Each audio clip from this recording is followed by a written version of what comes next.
Hello, my name is Mars, and welcome back to I Was a Teenage Exocolonist. I think that we're gonna do more or less what we've been doing for the past several episodes, just alternating between Tang, Cal, and Nomi, or Nami. It's short for nomination. I should drill that into my head. It's Nami. But we'll be rotating between them and their respective activities. I really liked the interaction we had with Tang last time from working in the med bay, both in a romantic and non-romantic sense. I just really liked the scene and how we responded to it in a romantic sense. Let me take care of you. That was really sweet. So, I've decided that, yeah, if the option is still available to us, I want to pursue the Tang romance in whatever short time we have left in the game. So let's start out in the med bay. This month, we treat mostly cuts and scrapes and give out medicine for pain and anxiety. It's easy, boring work, but that's the best kind. No one likes it when the med bay is busy. This is locked? Okay. Luckily, we have very good cards.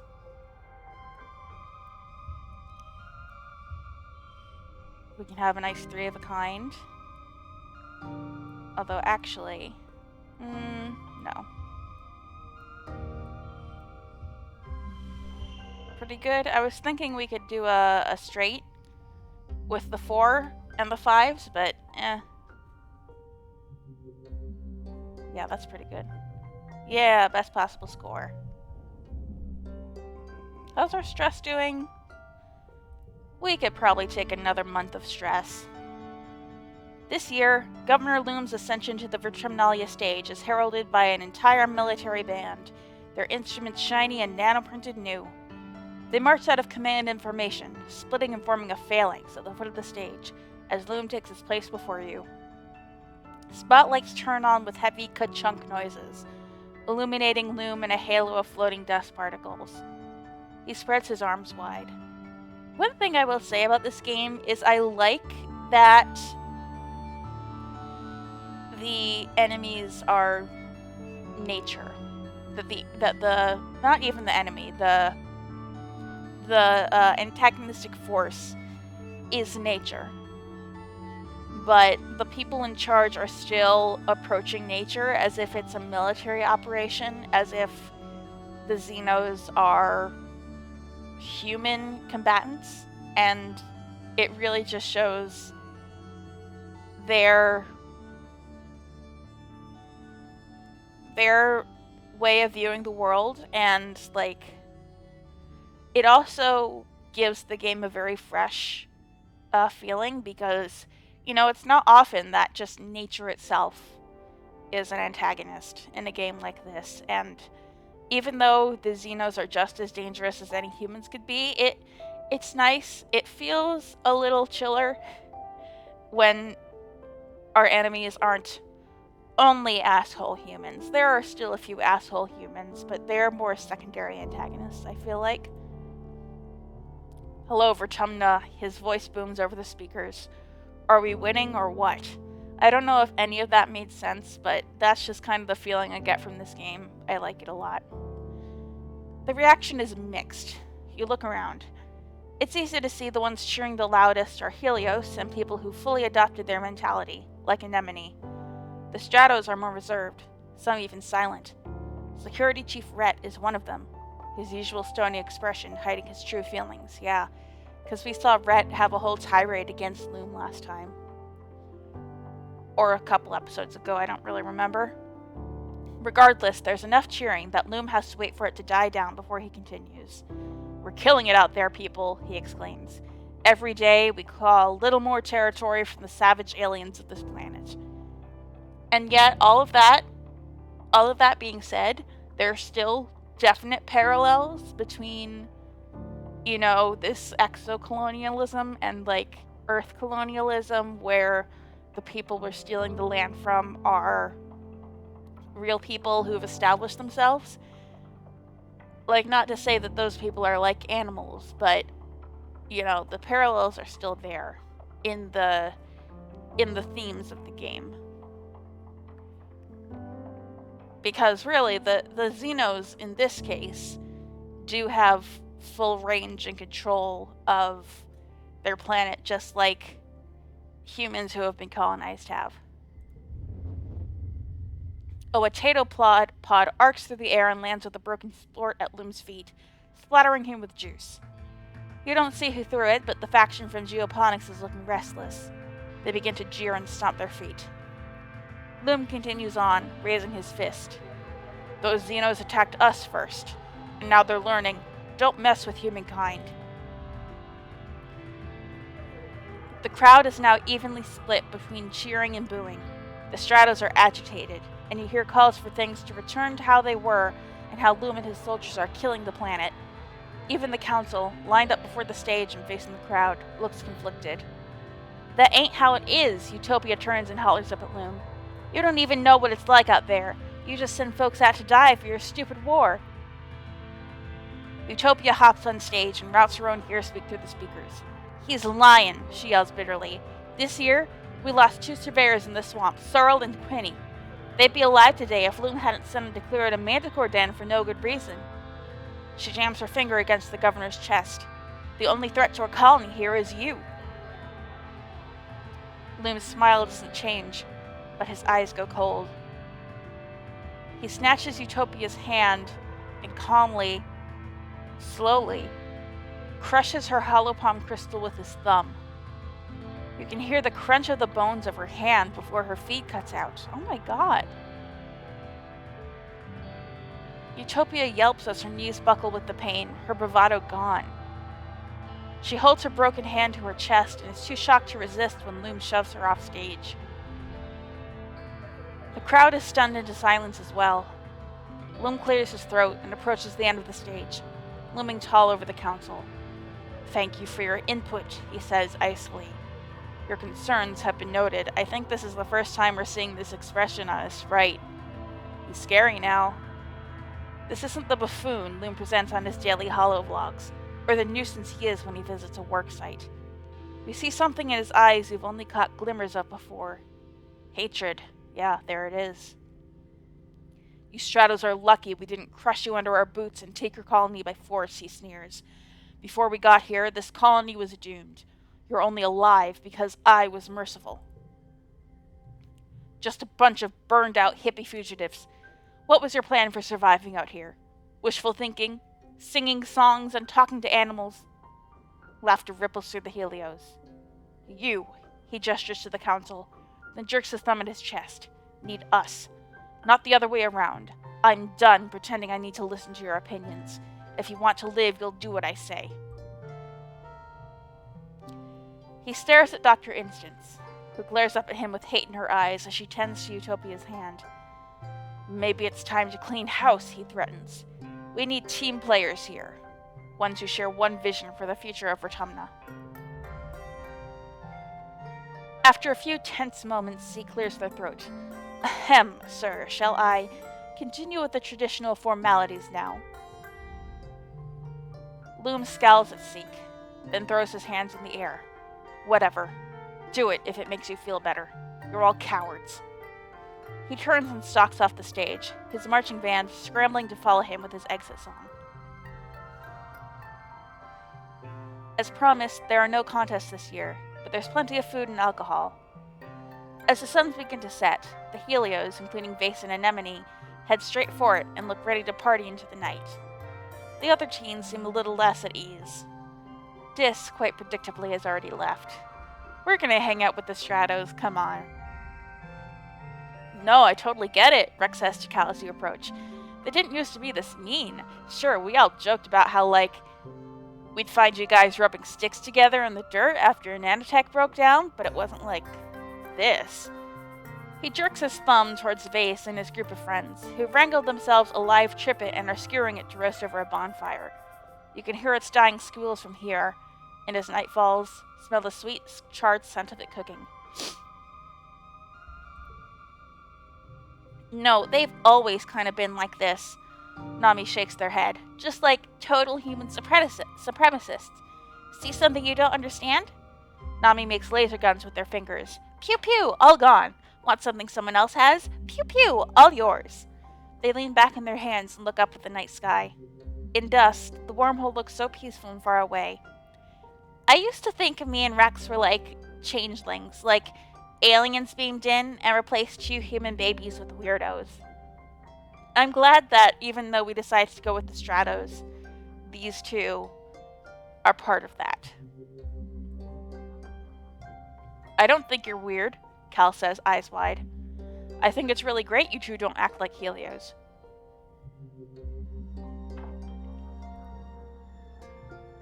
We are Helios, though, Rex replies, and Nami nods. And some people dancing around that bonfire are Stratos. It's not about how you were raised.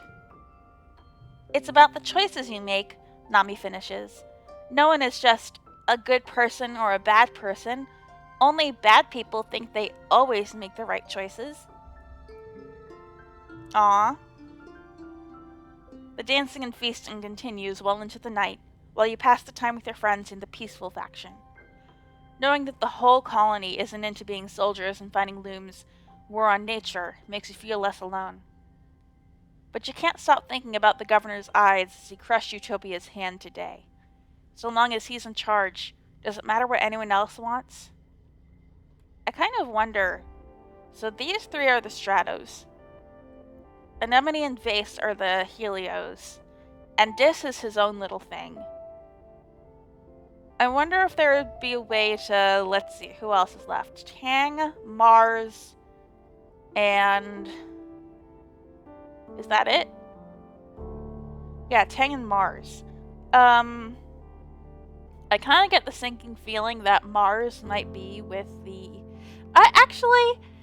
I really do not have a good grasp on Mars's allegiances. I think she has dreams of leadership, so I think she takes issue with Loom and his style of leadership, but I don't know. I don't know whether she would even have a Helios or Stratos allegiance. I feel like she's for herself. I don't know who she wants to support. Tang I could even see having gone off with Dis, because they're siblings, even though they don't get along. This seems like it would have been a good time for them to reconnect after something so traumatic happened before them. Although at the same time, I could kind of see Tang going off with the Helios, because even though I don't think she likes to party like they do, she always has kind of an aggressive look at the planet. Like, we need to learn about it so we can control it. Which is very much not what Cal believes. Cal believes that, oh, we should just let it be. Tang wants us to be safe. And I don't think she wants to destroy the Xenos, but I think she is concerned with controlling it to keep us safe. The week after Vertimnalia is one of the hottest since you landed. You're supposed to take time off for a much-needed break, but it's just so humid and awful, and tempers are short. Shortly after the festival, you start seeing graffiti cropping up everywhere. It seems that a lively, if not particularly civil, conversation between the 2 factions is being held on the flat surfaces of the colony. Loom announces a zero-tolerance policy for political graffiti, but you notice that not every tag is being removed. Just the ones against the war, of course. The atmosphere of the colony is oppressive, as thick as the choking dust heat itself. Everywhere you try to relax, people just want to talk about the war. To make matters worse, the sweltering nights are making your nightmares intense again. You return to work feeling more stressed than before. Okay. You know, one issue I have with this game is that stress really doesn't seem to matter at all until you reach 100. Before you reach 100, You can just keep doing whatever. It doesn't impact your performance at all, which is unrealistic and makes the entire mechanic seem a little superfluous, I must say. Alright. Can we find any gifts? Ooh, a flower. We can give that to Mars, I suppose. We have a couple of these. Hey Mars, we haven't hung out in a while. Do you want a flower? We don't have the persuasion, and I don't think we're gonna get the persuasion.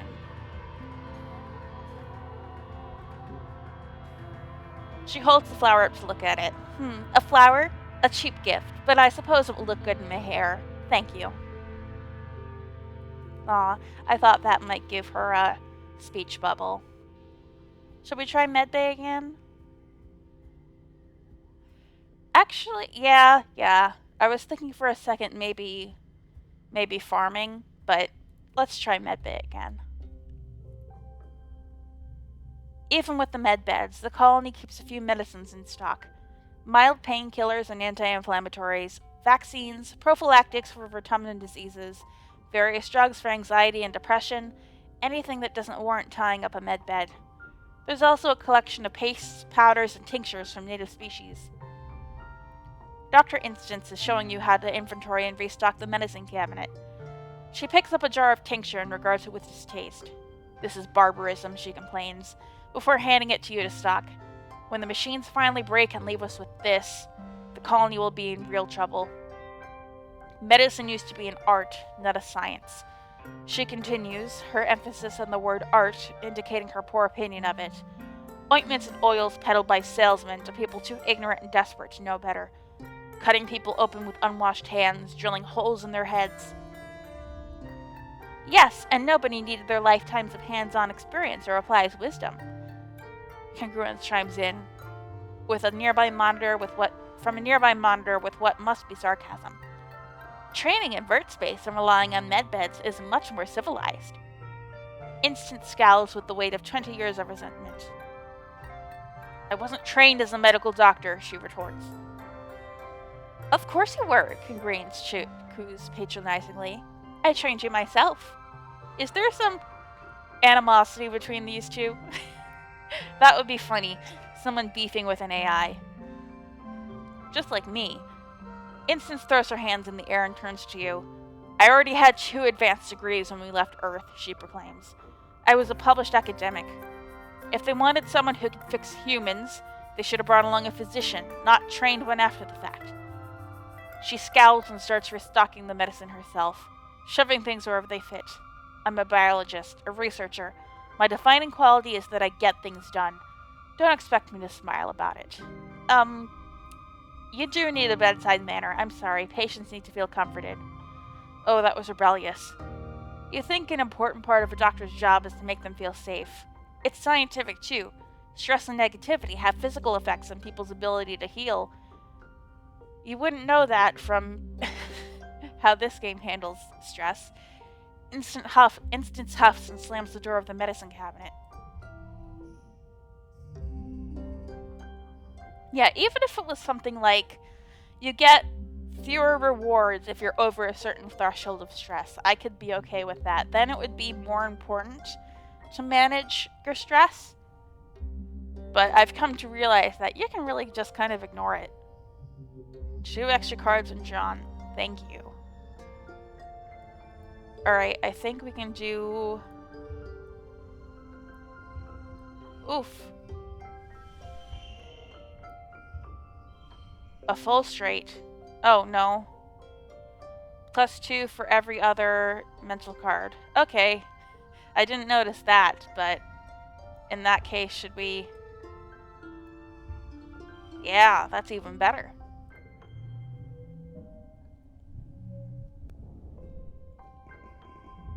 Oh boy, I don't like the the portrait though. Maybe we should relax.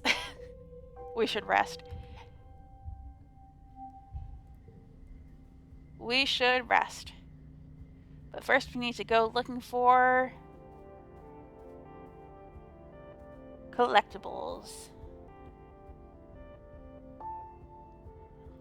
And we're gonna relax in the garden. Oh, Rex has something to say. Hey, Rex. You spot Rex carrying supplies and big pieces of wood into a huge tarped-up section at the end of the lounge. He waves at you. Well, as much as a wave as he can do with his arms full of mushwood. Do you want the mushwood log, Rex? We still haven't found who likes those. Hela, Solana. Why did he say it like that? He calls out to you. Have you come to see the bar? You give him a questioning look. The bar? You don't know Rex super well. You've never heard anything about a bar. He gestures to the tarps. My bar, he says. I've been working on a special project ever since I joined the construction crew. The colony needed a place to cut loose, you dig? He looks up at it, beaming with pride. I think it's about halfway done. You take a look at what you can see. Rex has kept it all pretty well tarped up and hates letting people inside to peek, but you can tell it's big. Perhaps a little too big. Ambitious, maybe, for a first solo construction project. But Rex has had a lot of help from his crew and from the whole colony. He'd have to be able to find enough wood. I'm sure it'll be great. Rex comes over to you and slings you into a one-armed hug. Just seeing you makes me super energized, he says. I can almost hear the music now. That's right, the bar's gonna have live music. You know anyone who plays an instrument? I do. I play the photophoner. I'm gonna work double time to finish this place. If you want to help, bring me all the mushwood you can find. Hey, you need a break soon. Okay, yes, I was going to. But hugs incoming. Why does he have... Why does he have a special hugs incoming? Oh god, I just caught a glimpse of what this says. Your eyes fall to the spectacular line of hickeys that travels down his neck and disappears under his harness. He sees you looking and laughs. Unashamed, he pulls down the fabric of his harness to show off that they go much farther than that. Me? I'm good, he laughs. Real good, if you catch my drift. Okay, good for you, man. I'm glad you're enjoying yourself. Rex shoots you a shy smile. Nothing a dog likes more than a stick, right? Oh my god. That's why? That's why he likes the mushwood logs? Oh my god. I'm not vibing with the dog boy thing, I'm sorry. I'm just not. Alright, relax in the park. Your parents' remains have been mixed into the soil here, nourishing the plants from Earth your mom loves so much. You spent some time this month cleaning up around their memorial stones and clearing away the weeds. Being here makes you sad, but it's the kind of sad that makes you feel lighter when it's over. Yeah, and I feel like 100% stress, getting rid of 100% stress when you relax, like, that's too much. Like, one thing I've noticed is that, you know, in the months after Solana's parents died, you always get the option to take the month off. And what that results in is her parents being dead, but her having zero stress and a big smile on her face. And that just created this real dissonance that I didn't like. Alright, I'm gonna keep these because it's good to have a couple of red memories around. It's fine.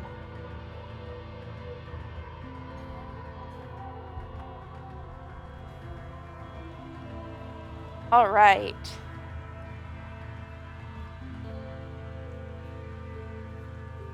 Anything?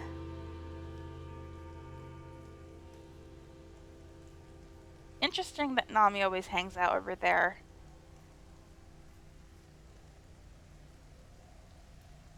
Speaking of Nami, we wanted to get our creativity up, didn't we? Ooh, bobber fruit.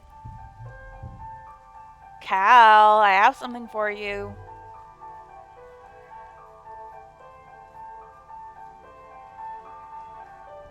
We wanted to get our creativity up so that we could get a new wild card from Nami. I think that's what we'll do next.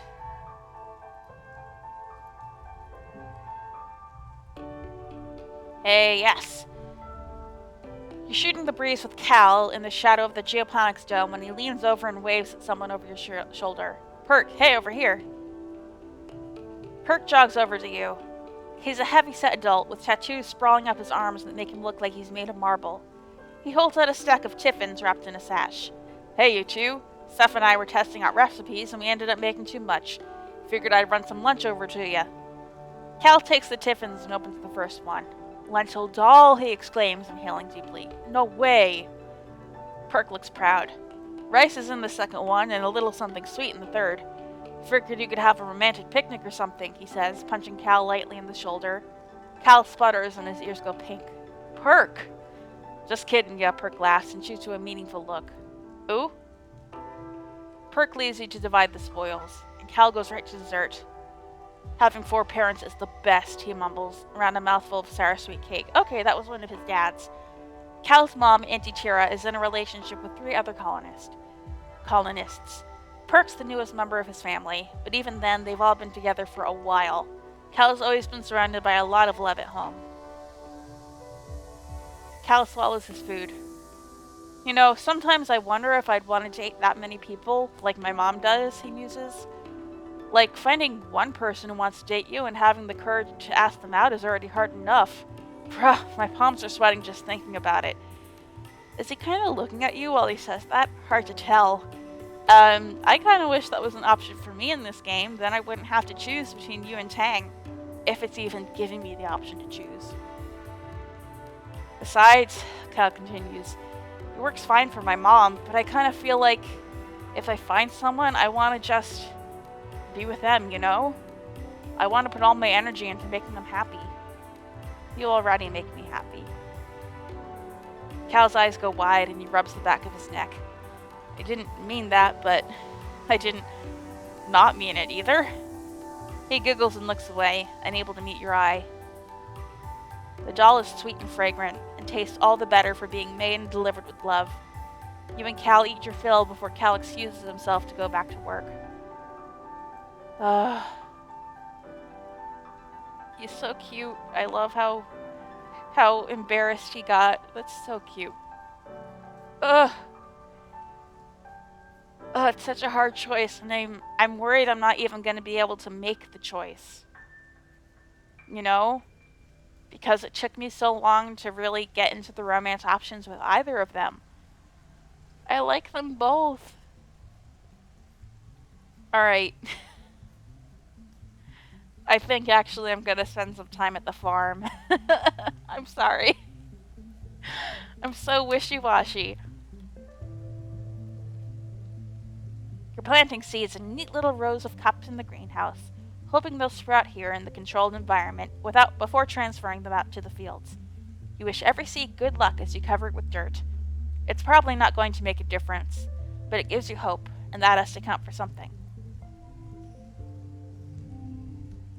Okay. Alright. We're going to want to use a lot of these. Hold on, 79. That's pretty good. We would lose the straight if we use another card, but it gets us another. Okay, we'll do that. Another point I was saying.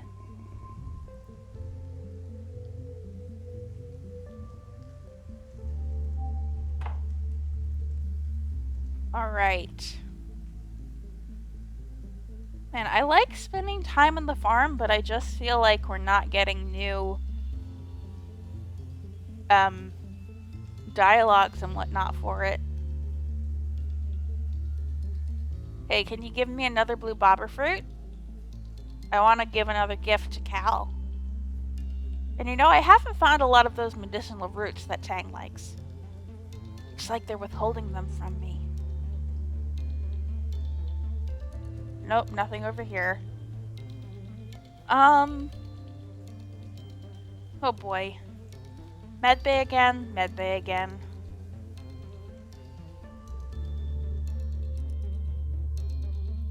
Let's see.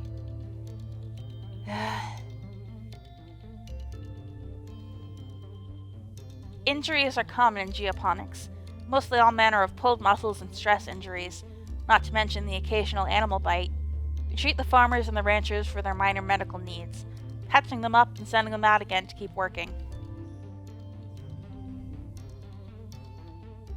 Why is this wild? What? That seems wrong. Oh, cards with gems are wild. Okay, that's new. Okay. I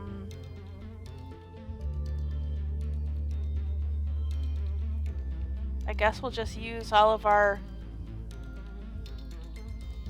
blue cards and our wild. Yeah. Sweet.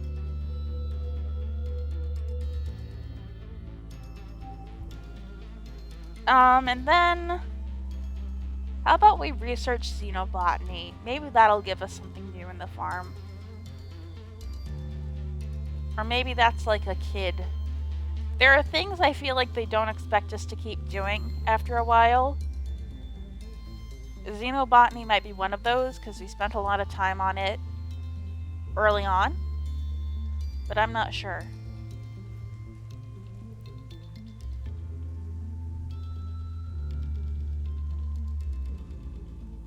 You compare samples of spores to each other samples of spores. They all look the same, even when you look at them under a microscope, but some are toxic and some aren't. It takes a lot of sensitive chemical analysis to determine if something's safe enough to eat.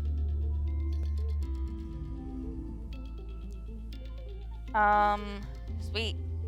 We get all our wild cards, but I don't think they'll be much use to us.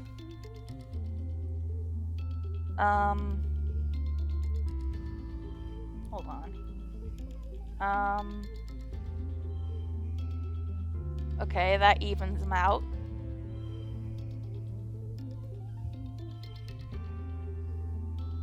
Sweet. Nice.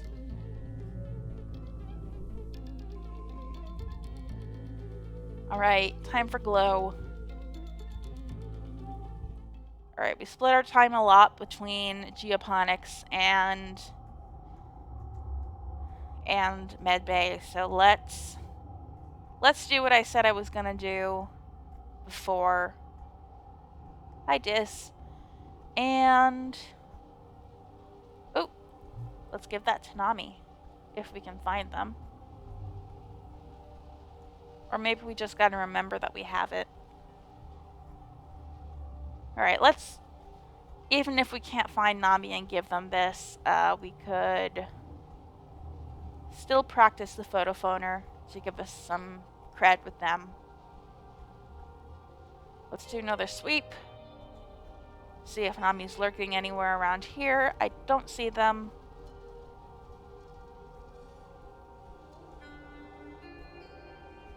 So let's just go to the lounge.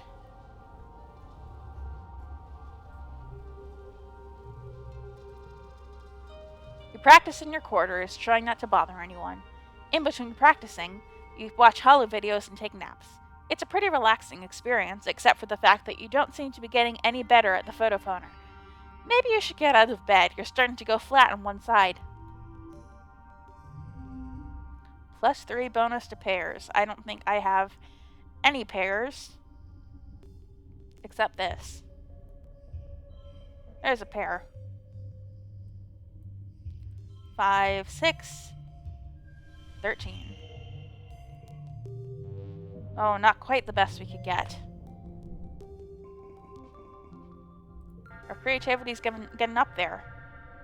You're heading to bed when the sirens begin to wail, heralding the beginning of the yearly xenofauna attack. Outside your window, you see the soldiers begin to form up. This year, Anemone is heading up her own squad.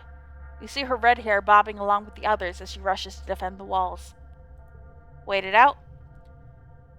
You close your windows and pull the covers over your head. Then you get a holocall notification from Mars. You join and find Mars, Tangent, Cal, Rex, and Nami already in the call. I can see everything from my bedroom window, Mars says. Nemi's got her own squad and everything now. Look at her go. Cal makes a noise of discomfort, but doesn't voice his opinion. Suddenly, your room is rocked by an immensely loud shockwave, then by a wall of heat you can feel even through your closed windows. Keepsakes rattle around on your shelves, some falling to the floor and shattering. Your hollow chat explodes with alarm chatter. What was that? Is everyone okay? There was an explosion, Mars exclaims. I can see it. Part of the wall is missing. There's monsters pouring in. Everyone starts talking in a panic.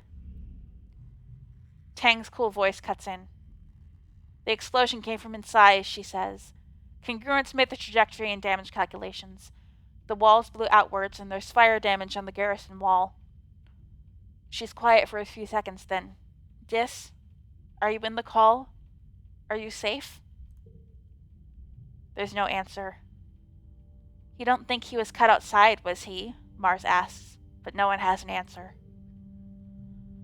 You and your friends keep the call open and speculate on what's happening outside, supplemented by Mars's observations and Tangent's reading of Congruence's processes. Everyone is on the call except Vase and Anemone, who are defending the colony. And Dis, of course. You can't shake the dark feeling you get when you think about him. If someone set a bomb inside the colony, near the garrison, you only know one person who could have done it. Dis. Why? Is this because I bullied you that one time? Is this all going back to this? I mean, I doubt it, but... Ugh. Sabotage. In the quiet following the battle, the colony comes out of hiding to gather in the courtyard, surveying the damage. Governor Loom is on the warpath. I'll find who did it, and I'll have their goddamn head, he yells. I want every single strato lined up in question. Those were our explosives. I want to know who set that goddamn bomb. You and everyone from the strato are hauled aside and questioned on your whereabouts prior to the attack. Everyone, that is, except Dis. He's nowhere to be found, dead or alive. Oh boy. Oh. Start age 19. I think we only have 1 year left. Everything's wrapping up. Does anyone have anything to say to me? Are there any collectibles lying around? Is Nami around so I can give them that crystal? There they are.